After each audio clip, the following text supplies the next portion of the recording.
বিছানায় বসে খাবার খাবেন না, তাহলে এই তিনটি বিপদ আপনাকে ভোগ করতে হবে। মৃত্যুর আগে একবার হলেও এই তিনটি বিপদ আপনার সংসারে আসবেই। যাদের বিছানায় বসে খাবার খাওয়ার অভ্যাস তারা অবশ্যই ভিডিওটি সম্পূর্ণ দেখবেন এবং সতর্ক হয়ে যাবেন। রাসূলুল্লাহ সাল্লাল্লাহু আলাইহি ওয়াসাল্লাম কেন বিছানায় বসে খাবার খেতে নিষেধ করেছেন, শুনলে আপনার চোখ কপালে উঠবে। প্রিয় দর্শক, আপনি যদি রাসূলুল্লাহ সাল্লাল্লাহু আলাইহি ওয়াসাল্লামকে ভালোবাসেন অবশ্যই আলহামদুলিল্লাহ কমেন্ট করবেন এবং ভিডিওটি যথেষ্ট পরিমাণে শেয়ার করে সকলকে সাবধান করে দিবেন। হিন্দু মুসলিম সকলের উচিত ভিডিওটি সম্পূর্ণ দেখা, কারণ এই অভ্যাসটি আমাদের সকলের মধ্যে রয়েছে। বিছানায় বসে যারা খাবার খায় তাদের সর্বপ্রথম যেই অসুবিধা বা বিপদ লেগে থাকে তা হলো কারণে অকারণে স্বামী স্ত্রীর ভেতরে ঝগড়া বিবাদ লেগে থাকা। সকলের ঘরে খারাপ ভালো উভয় জিন রয়েছে, কিন্তু খারাপ জিনগুলো ওই সকল মানুষকে খুব দ্রুত প্রভাবিত করতে পারে যারা বিছানায় বসে খাবার খায়। যে বিছানায় আপনি মিলন করেন, শয়ন করেন, সেই বিছানায় বসে খাবার খেলে শয়তানের বদ নজর লাগে এবং সংসারে ঝই ঝামেলা লেগেই থাকে।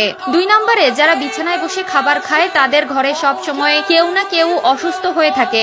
আগেই বলেছি, যে বিছানায় আপনি মিলন করেন, যে বিছানায় আপনি বিশ্রাম করেন, সেই বিছানায় যদি খাবার খান তাহলে শয়তানের বদ নজর আপনার ও আপনার পরিবারের সদস্যদের উপরে পড়ে, যার কারণে সংসার থেকে রহমত উঠে যায় এবং সব সময় অসুখ বিসুখ লেগেই থাকে। যাদের বিছানায় বসে খাবার খাওয়ার অভ্যাস রয়েছে তারা অবশ্যই এই বিষয়টি ত্যাগ করবেন। আমার জন্য নয়, আপনার ও আপনার পরিবারের ভালোর জন্যই বললাম। মানবেন কি মানবেন না সেটা একমাত্র আপনার একান্ত ব্যক্তিগত বিষয়। যারা বিছানায় বসে খাবার খায় তাদের সংসারে ঘন ঘন ঝগড়া বিবাদ হতেই থাকে। কোনো কারণে বা অকারণে ছোট ছোট বিষয় নিয়ে খারাপ পরিস্থিতি সৃষ্টি হয়। 3 নম্বরে যারা বিছানায় বসে খাবার খায় তাদের বাসায় যতই টাকা আসুক না কেন সেই টাকার বরকত হয় না। তাদের টাকা কোথাও না কোথাও বাড়তি খরচ হয়ে যেতে থাকে।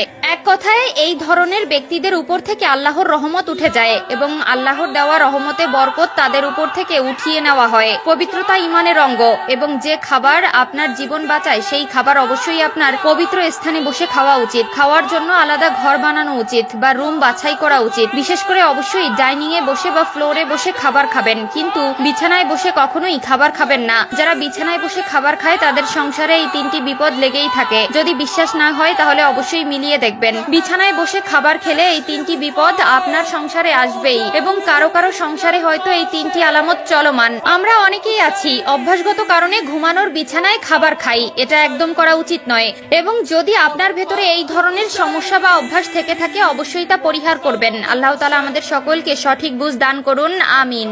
বেশি কথা না বলে আপনাদের জানিয়ে দেব নারীদের কোন 3টি ভুল তার সংসার ভাঙার মূল কারিগর। 1 নম্বরে হচ্ছে অতিরিক্ত জেদ। প্রিয় দর্শক, অবশ্যই আপনারা মিলিয়ে নেবেন, প্রত্যেকটি ডিভোর্সের পেছনে একটি সমস্যা থাকে। নারীদের অতিরিক্ত জেদের কারণে 10টি সংসারের মধ্যে 9টি সংসার ভেঙে যায়। 2 নম্বরে যে ভুলটি মেয়েরা সবসময় করে থাকে সেটি হলো স্বামীর সাথে তর্ক করা। 3 নম্বর কারণটি হলো বাবার বাড়ির